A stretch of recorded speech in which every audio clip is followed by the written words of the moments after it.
So my name's Cheryl Haswell, and I'm the nurse lead for recruitment and retainment here at GHC, working with the recruitment team.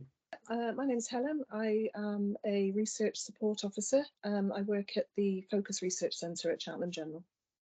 So I'm Laura Whitcomb. I'm an occupational therapist and I work as an integrated respiratory practitioner in the Gloucestershire Respiratory Service. My name's Sam Lonnan.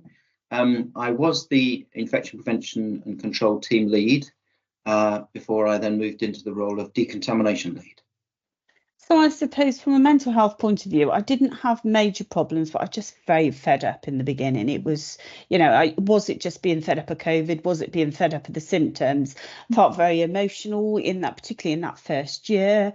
It was just really difficult. From a resilience point of view, I would say that my resilience was quite low, and it was quite difficult to get that emotional resilience at time when you were going through the long COVID in the beginning. It's got better, but once again, you learn to live with it. I talk about grief of that person that I used to be. I've lost that person, and I've lost my identity as well. I'm not the person I used to be. You can't see yourself coming out of this. You don't know when this is going to finish or if it's ever going to end.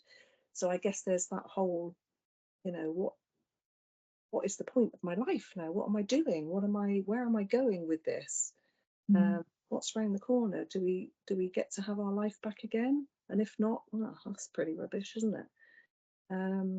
So yeah, the emotional aspect is, again, it's huge. And I was sort of first realising that I'd got long COVID, I could feel that my anxiety was getting worse and I was getting sort of very low in mood, and the counselling really did me the world of good. It helped me sort of not only address what I was experiencing with long COVID, but also things that had been underlying anyway.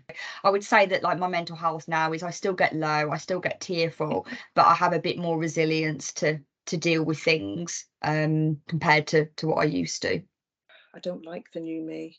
I don't want it, and I think there's that denial as well. There's almost that lack of acceptance for me. I would say the new me I find quite frustrating at times. I was very much like a social butterfly before long COVID and sort of very active, and I struggle to now I get obviously tired. My social battery drains a lot quicker.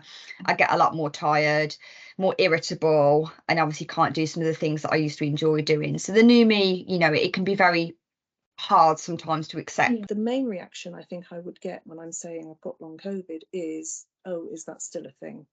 It's almost that, oh, COVID is gone, so how come long COVID is still about?